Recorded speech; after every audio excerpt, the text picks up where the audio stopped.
오늘 아침 우리 하나님께서 우리에게 들려주시기를 원하시는 생명의 귀하고 복된 말씀은 신약성경 고린도후서 5장 15절로부터 17절까지의 말씀입니다. 저와 함께 한 절씩 교독하시겠습니다. 제가 15절을 먼저 읽겠습니다. 그가 모든 사람을 대신하여 죽으심은 살아있는 자들로 하여금 다시는 그들 자신을 위하여 살지 않고 오직 그들을 대신하여 죽었다가 다시 살아나신 이를 위하여 살게 하려 함이라. 그러므로 우리가 이제부터는 어떤 사람도 육신을 따라 알지 아니하노라. 비록 우리가 그리스도 또 육신을 따라 알았으니 이제부터는 그같이 알지 아니하노라. 17절을 함께 읽겠습니다. 그런즉 누구든지 그리스도 안에 있으면 새로운 피조물이라. 이전 것은 지나갔으니 보라 새 것이 되었도다. 아멘. 할렐루야. 지난 한 주간도 주님의 날개 아래 구원을 받으시면서 평안하셨습니까? 지난 한 주간 우리 국민들의 최대 이슈는 21대 국회의원 선거였습니다. 이미 잘 알고 계시는 것처럼 이번 선거의 결과는 여당의 압승과 야당의 참패였습니다. 어느 나라나 국가 위기 때는 국민들이 변화보다는 안정을 선택하는 것이 일반적인 성향이라고 합니다. 이번 선거 결과도 그렇게 나타났습니다. 그러나 여당이 압승한 결과에 도취하지 말아야 될 것은 물론 여당을 지지해서 투표한 국민들이 다수겠지만 적지 않은 국민들이 야당에 실망해서 즉 도저히 야당을 신뢰할 수가 없어서 여당에 투표했기 때문입니다. 즉 이번 선거는 누가 더 잘했느냐가 아니라 누가 더 못했느냐에 대한 심판이었던 것 같습니다. 일찍이 한석원 선생님도 선거라고 하는 것은 더 좋은 사람을 뽑는 것이 아니라 덜 나쁜 사람을 뽑는 것이다 라고 하는 그런 유명한 말을 한 적이 있습니다. 그러므로 여당은 다수의 행보로 국민들을 실망시키지 않고 겸손한 마음으로 야당과 협조하여 원만히 국사를 의논하였으면 하는 바람입니다. 그리고 야당도 사사건건 정부 시책에 반대하고 발목을 잡는 과거 행태를 되풀이하지 말아야 할 것입니다. 오늘은 4.19 혁명이 일어난 지 60주년이 되는 날입니다. 1960년 4월 19일 많은 학생과 시민들이 3.15 부정선거와 자유당 독재 정권에 저항하기 위해서 거리로 쏟아져 나왔습니다. 많은 시민과 학생들이 경찰의 총에 쓰러져 갔지만 저항의 물결은 수그러들지 않았습니다. 결국 일주일 후 이승만 대통령은 하야하고 하와이로 망명길을 떠났습니다. 그러나 자유당 정권을 대신하여 정권을 장악한 민주당 정권은 대통령으로 선출된 윤보선을 중심으로 하는 구파와 총리로 선출된 장면을 중심으로 하는 신파로 분열되어서 사사건건 대립하며 권력 다툼에만 몰두하였습니다. 민주당은 경제 문제나 민생 문제 등 국정을 이끌어가는 능력은 오히려 자유당보다도 부족했고 자신들의 기득권을 지키기에 급급했습니다. 그 결과 한국 경제는 급속한 위기에 봉착하게 되었습니다. 그래서 결국 이듬해인 1961년에 5.16 군사쿠데타가 일어나서 민주당 정권은 채 1년도 못 가고 무너지고 말았던 것입니다. 1945년에 일본 제국주의로부터 해방된 이후 대한민국 역사를 살펴보면 한 가지 반복되는 패턴을 발견합니다. 그것은 개혁의 주체였던 사람들이 정권을 잡으면 수구 세력이 되어서 부패하기 시작하고 또 그 수구 세력을 넘어뜨리고 새롭게 정권을 잡은 다른 개혁 세력 역시 시간이 흐르면서 수구 세력이 되어 부패하기 시작한다는 것입니다. 정치권만 그런 것이 아닙니다. 저는 35년 전에 종신대학교 신학대학원에 입학했습니다. 그런데 하루는 아침 책불 시간에 강소라 목사님이 신학생들에게 이런 말을 했습니다. 여러분은 지금 정의감에 불타서 여러분이 장차 한국교회 지도층이 되면은 한국교회가 달라질 것이라고 생각하지요. 그러나 여러분이 한국교회 지도층이 되더라도 한국교회는 달라지지 않을 것입니다. 아니 오히려 더 나빠질지 모릅니다. 당시엔 그 목사님의 말이 상당히 엄짱게 들렸지만 지금은 그 목사님의 예견이 틀리지 않았음을 인정합니다. 지금 한국교회가 35년 전의 한국교회보다 더 건전하고 성경적이라고 생각하는 사람은 거의 없기 때문입니다.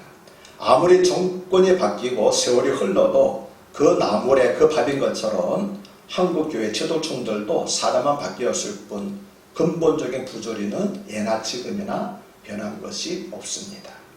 그래서 저는 이번에 출연한 거대 여당의 존재에 별로 기대하는 것이 없고 한국교회의 미래도 별로 기대하지 않습니다. 대한민국의 정치와 경제와 종교적 상황이 지금보다 더 나빠지지 않기만을 바랄 뿐입니다. 아무리 정권이 바뀌고 제도가 바뀌더라도 인간의 근본적인 죄성이 바뀌지 않으면 솔로몬 왕이 잠언 26장 11절에서 개가 그 토한 것을 도로 먹는 것 같이 미련한 자는 그 미련한 것을 거듭 행하는 해라고 신라에 풍자한 것처럼 사람이든 사이든 결국 제자리로 돌아가게 되기 때문입니다. 지혜의 대형이라는 별명을 가진 솔로몬이 전도서 1장 2절에서 헛되고 헛되며 헛되고 헛되니 모든 것이 헛되도다라고 탄식한 것이 바로 세상에 변하지 않는 부조리하고 타락한 모습이었습니다. 솔로몬은 전도서 1장 9절과 10절에서는 이미 있던 것이 후에 다시 있겠고 이미 한 일을 후에 다시 할지라 해 아래에는 새 것이 없나니 무엇을 가리켜 이르기를 보라 이것이 새 것이라고 할 것이 있느냐 우리가 있기 오래전 세대들에도 이미 있었느냐라고 탄식하였고 전도서 1장 14절과 15절에서는 내가 해 아래에서 행하는 모든 일을 보았노라 보라 모두 헛되어 바람을 잡으려는 것이로다. 구부러진 것도 곱게 할 수 없고 모자란 것도 셀 수 없도다라고 탄식하였습니다. 여기서 솔로몬이 말한 해 아래는 하나님을 믿지 않는 어리석은 사람들이 살아가는 이 세상을 가리키는 전도서의 독특한 표현입니다. 전도서에는 해 아래라고 하는 말이 28번 나오고 헛되다는 말은 38번이나 나옵니다. 그래서 전도서의 내용을 한마디로 요약하면은 하나님을 떠난 인생은 헛되다라고 하는 것입니다. 우리가 역사를 공부하는 이유는 과거의 잘못을 고을 삼아 동일한 잘못을 반복하지 않으려는 것입니다. 그러나 실상은 인류는 역사를 통해서 아무것도 배우지 못했다는 것입니다. 그래서 전쟁에 참상을 잘 알면서도 전쟁을 계속하고 있고 독재 권력의 비참한 결말을 잘 알면서도 독재를 하려고 합니다. 이처럼 인간의 근본적인 죄성이 바뀌지 않으면 아무리 역사를 많이 알고 있고 또 고등교육을 많이 받더라도 사람과 세상은 결코 변하지 않습니다. 그래서 사도 바울은 오늘 본문인 고린도서 5장 17절에서 그런즉 누구든지 그리스도 안에 있으면 새로운 피조물이라 이전 것은 지나갔으니 보라 새 것이 되었더라고 말했습니다. 여기서 그리스도 안에라고 하는 표현은 앞에서 말씀드린 해 아래라는 표현과 상반되는 말입니다. 해 아래에서는 아무것도 새 것이 없습니다. 어제 있던 사회적 부조리가 오늘도 있고 어제 있던 개인적 제약이 오늘도 있습니다. 그것은 개선되는 것이 아니라 계약되고 있습니다. 인간의 지식과 행실이 날이 갈수록 더 깊이 죄악에 물들기 때문입니다. 그러나 누구든지 그리스도 안에 있으면 새로운 피조물이 됩니다. 사람만 새로운 피조물이 되는 것이 아닙니다. 인류 역사도 크게 BC와 AD 둘로 구분합니다. 먼저 BC는 Before Christ라고 하는 영어 단어의 약자입니다. 즉 그리스도께서 오시기 이전이라는 의미입니다. 그리고 AD는 아노 도미니라고 하는 라틴어 단어 약자인데 주님의 해라는 의미입니다. 아노가 해라고 하는 뜻이고 도미니가 주님이라는 뜻입니다. 즉 주님이 오신 이후라는 의미이지요. 그래서 올해 2020년은 주님이 이 세상에 오신 후로 2020년이 되는 해라는 그런 의미입니다.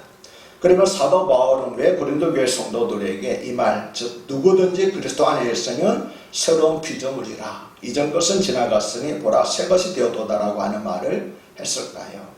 그 이유는 고린도 교회 성도들 사이에서 신분과 지위를 따라서 서로 반목하고 대립하는 일들이 있었기 때문입니다. 또 성적으로 타락한 고린도 사람들의 영향을 받아서 교회 안에서도 음행을 하는 자들이 있었기 때문입니다. 심지어 그들은 누구로부터 세례를 받았는가에 따라서 파가 나뉘기도 했습니다. 즉 어떤 사람들은 나는 이방인의 사도인 바울에게 세례를 받았다고 자랑하고, 어떤 사람들은 나는 학문이 뛰어난 아볼로에게 세례를 받았다고 자랑했으며, 어떤 사람들은 예수님의 수제자인 베드로에게 세례를 받았다고 자랑을 했습니다. 그래서 바울은 오늘 본문인 고린도후서 5장 16절에서 그러므로 우리가 이제부터는 어떤 사람도 육신을 따라 알지 아니하노라. 비록 우리가 그리스도도 육신을 따라 알았으나 이제부터는 그같이 알지 아니하노라고 말했습니다. 그리고 고린도전서 3장 6절과 7절에서는 나는 심었고 아볼로는 물을 주었으되 오직 하나님께서 자라나게 하셨으니 그런즉 심는 이나 물 주는 이는 아무것도 아니로되 오직 자라게 하시는 이는 하나님뿐이라고 육신적인 자랑을 하는 사람들을 꾸짖었습니다. 지난 주일은 부활절이었습니다. 지난주 부활절 설교에서 저는 부활의 증거와 의라는 제목으로 말씀을 드렸습니다. 예수님께서 부활하신 증거는 빈 무덤 외에도 많이 있지만 예수님이 부활하셨다는 것에 대한 가장 강력한 증거는 그리스도인들 자신이 되어야 한다는 것이 지난주 설교의 요지였습니다. 또 지난 한 주간 같이 말씀 묵상을 통해서는 계속 부활의 현재적인 의미에 대해서 말씀을 드렸습니다. 그 이유는 예수님의 부활은 기독교 신앙의 핵심인데도 불구하고 1년 52주 가운데 단 한 번만 예수님의 부활을 생각하고 바치는 것이 안타까웠기 때문입니다. 그래서 일주일 동안 계속 왜 예수님께서 죽으시고 부활하셨는가, 예수님의 죽으심과 부활은 실제적으로 우리에게 어떤 의미가 있는가에 대해서 말씀을 드린 것입니다. 오늘 설교도 그 연장선상에 있습니다. 15절에서 사도 바울은 그가 모든 사람을 대신하여 죽으심은 살아있는 자들로 하여금 다시는 그들 자신을 위하여 살지 않고 오직 그들을 대신하여 죽었다가 다시 살아나신 이를 위하여 살게 하려 함이니라고 하였습니다. 바울은 갈라디아서 2장 20절에서도 내가 그리스도와 함께 십자가에 못 박혔나니 그런즉 이제는 내가 사는 것이 아니요 오직 내 안에 그리스도께서 사는 것이라. 이제 내가 육체 가운데 사는 것은 나를 사랑하사 나를 위하여 자기 자신을 버리신 하나님의 아들을 믿는 그 믿음 안에서 사는 것이라고 하였습니다. 예수님께서 왜 십자가에 매달리시고 손과 발이 못에 찔리셨으며 물과 피를 쏟으며 죽으셨습니까? 나무에 달린 자마다 저주받은 자라는 말씀에 따라서 대신 저주를 받으시기 위함이었습니다.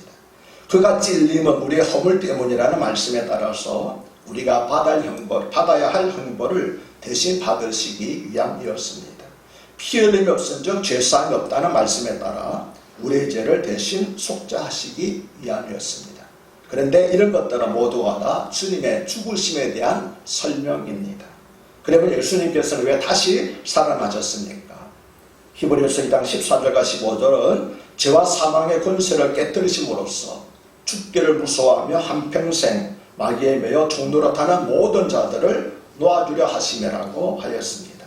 로마서 6장 4절은 우리로 새 생명 가운데 행하게 하려 하심이라고 하였고, 로마서 6장 11절은 우리 지체를 의의 무기로 하나님께 드리기 위함이라고 하였으며, 로마서 6장 20절은 하나님께 종이 되어 거룩함에 이르는 열매를 맺게 하림이라고 하였습니다. 그리고 오늘 설교 본문인 고린도후서 5장 7절에서는 우리를 대신하여 죽었다가 다시 살아나신 이를 위하여 살게 함이라고 하였으며, 갈라디아서 2장 10절에서는 나를 사랑하사 나를 위하여 자기 자신을 버리신 하나님의 아들을 믿는 믿음 안에서 살도록 함이라고 하였습니다. 사랑하는 큰사랑교회 성도 여러분, 우리 주님께서 다시 살아나신 것은 우리의 죄사함만을 위한 것이 아닙니다. 우리를 천국으로 데리고 가시려는 것은 더 아닙니다. 우리 주님께서 다시 살아나신 것은 다시는 죄에게 종노릇하지 않고 도리어 의의 종이 되어서 하나님의 영광을 위해 거룩하게 살아가도록 하기 위함이었습니다. 그래서 죄와 사망의 권세를 깨뜨리시고 부활하신 것입니다. 사도 바울은 16절에서는 그러므로 우리가 이제부터는 어떤 사람도 육신을 따라 알지 아니하노라. 비록 우리가 그리스도도 육신을 따라 알았으나 이제부터는 그같이 알지 하노라고 하였습니다.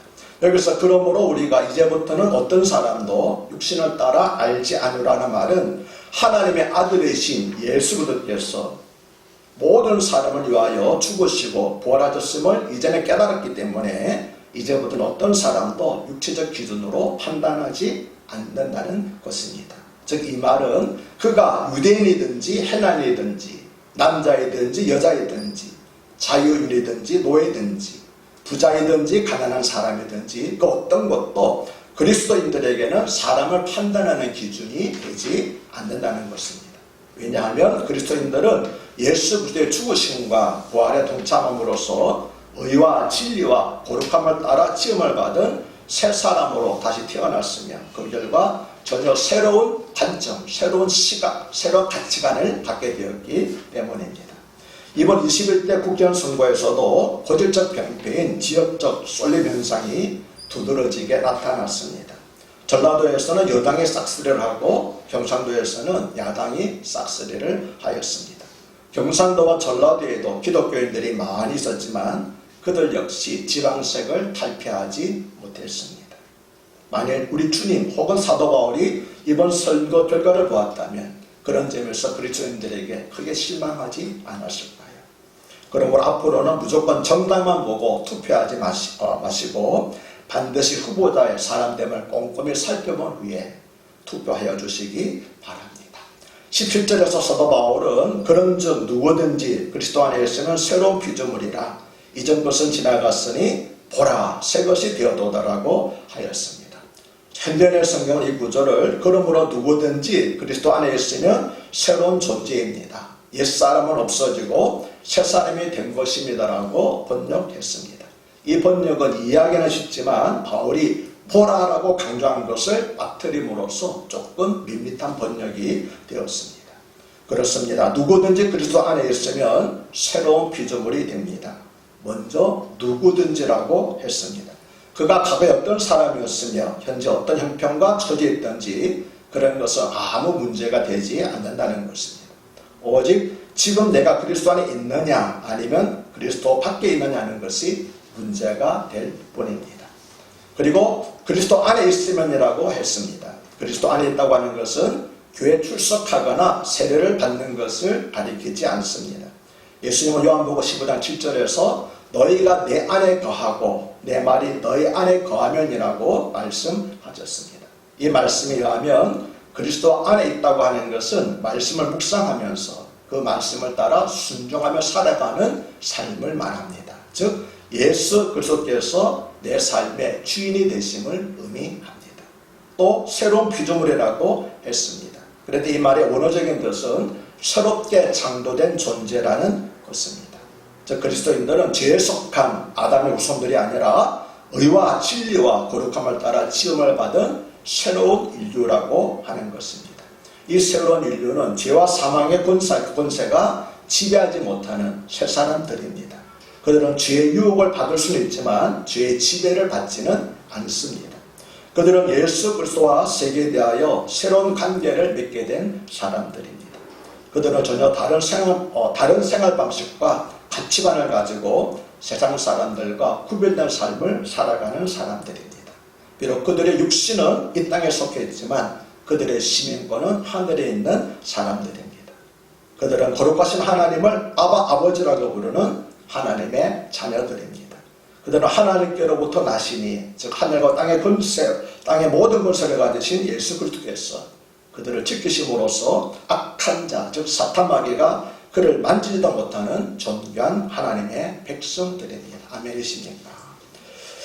그리고 또 이전 것은 지나갔다라고 했습니다.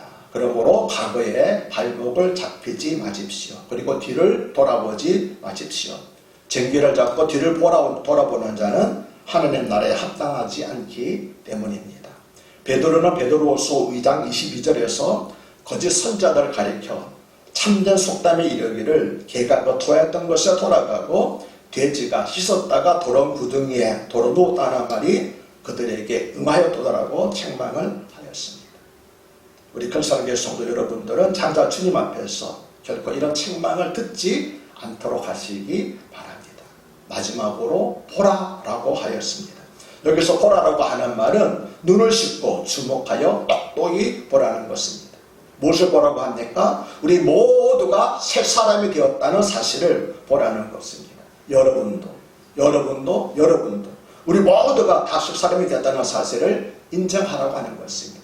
옛날 생각으로, 옛날 방식으로 보지 말고 새로운 관점으로 그리스도 안에서 거듭난 자, 우리 하나님, 우리 주님께서 그를 위하여서 십자가 못 박혀 돌아가신, 기상하신 존귀한 자녀라는 하나님의 백성이라는 사실을 우리가 다 인정하라고 하는 것입니다. 다른 사람만이 아니라 누구보다도 나 자신이 새 사람이 되었다는 사실을 확신하라는 것입니다. 우리가 음부의 권세가 이기지 못하는 교회가 되었으며 악한 자가 만지지도 못하는 하나님의 자녀가 된 사실을 잊지 말라고 하는 것입니다. 그래서 다시는 종의 멍에를 매지 말고 자유함과 기쁨과 감사함으로 신앙생활을 하라는 것입니다. 안타깝게도 고린도 교회 성도들은 그 사실을 알지 못했습니다. 그리스도 안에서 새로운 피조물이 되는 사실을 알지 못했습니다. 성령으로 거듭나고 깨끗한 거룩한 하나님의 백성이 되었다는 사실을 알지를 못했습니다. 그래서 주변 사람들, 타락한 음행하는 고린도 사회 영향을 받아서 교회에서도 음행을 하고 분당을 짓고 여러 가지 불미스러운 일들을 자행을 했습니다. 오늘날에도 한국 교회를 비롯해서 많은 교인들이 그렇게 살고 있습니다. 우리 자신이 어떤 사람으로 새롭게 태어났는지, 내 이 사람은 죽고 새 사람이 되는 사실을 인정하지 않습니다. 사랑하는 여러분, 우리는 이제 더 이상 제가 우리를 유혹할 수는 있어도 제가 우리를 치유하지 못하는 새 사람들이 된 줄로 믿으시기를 바랍니다. 그래서 우리는 죄를 물리칠 수 있습니다. 싸워 이길 수 있습니다. 죄욕을 뿌리칠 수 있습니다. 근데 많은 사람들이 그 사실을 알지 못합니다. 어쩔 수 없이 또다시 죄에 굴복하고 죄에 끌려가는 안타까운 삶을 살고 있는 것입니다. 그래서 사도 바울이 말했습니다. 보라, 우리는 새 사람이 되었다. 옛사람이 아니라는 거예요. 옛사람이 이미 죽었다. 옛사람은 지나갔다. 우리는 새 사람이 되었으니 그 사실을 확인하고 새 사람으로 하나님께 영광 돌리면서 살아가라고 권면한 것입니다. 사랑 여러분, 다시 한번 말씀드립니다. 우리 주님께서 왜 부활하셨습니까? 그저 우리를 천국으로 데려가기 위해서 부활하셨습니까? 그게 아닙니다. 왜 부활하셨습니까? 죄와 사망의 권세가 다시는 우리를 지배하지 못하도록 하나님의 영광을 위해서 거룩한 백성으로 살아갈 수 있도록 죄와 사망의 권세를 깨뜨리기 위해서 부활하신 줄로 믿습니다. 그래서 부활절이라고 그럴 때 단순히 주님 부활하셨구나 라고 그 사실만 기억하는 것이 아니라 주님께서 부활하심으로 말미암아 우리에게 어떤 변화가 일어났는가 그 사실을 확인하시는 여러분 되시기를 바랍니다. 사도 바울이 뭐라고 말했습니까? 그래서 누구든지 그리스도 안에 있으면 새로운 피조물이라. 이전 것은 다 지나갔으니 보라 새 것이 되었도다. 새로운 피조물이 되신 여러분들을 축하합니다. 서로 한번 축하하게 인정해 볼까요? 당신은 새로운 피조물입니다. 당신은 새로운 피조물입니다. 예, 당신은 새로운 피조물입니다. 예, 하나님의 존귀한 자녀고 거룩한 백성이 된 줄로 믿습니다. 기도하겠습니다. 하나님 아버지, 지난 주일 우리는 부활주일로 드렸습니다. 그러나 안타까운 것은 우리가 항상 해마다 돌아오는 부활절을 연례 행사라고 지키고 우리 주님께서 왜 죽으셨으며 무엇을 왜 죽으셨으며 왜 살아나셨는지 무엇을 위해서 살아나셨는지를 알지 못하며 그저 형식적으로 부활주를 지키고 그리고 살아왔습니다. 하나님 그러나 오늘 말씀을 통해서 사도 바울은 우리에게 권면합니다. 보라 이제 벌써 다 지나갔다. 너 이 사람은 죽었다. 이제는 그리스도 안에서 새 사람이 되었다. 그 사실을 확인하고 하나님의 영광을 위해서 살아가라고 권면하였사오니 주여 우리도 이와 같이 죄악에 끌려가지 아니하고 죄악의 유혹에 굴복하지 아니하고 죄악을 물리치며 하나님의 영광을 위해서 살아가는 거룩하고 존귀한 자녀와 백성이 되게 하여 주시옵소서. 그렇게 해주신 우리 주님 예수님을 받들어 감사하며 간곡히 기도드렸나이다. 아멘.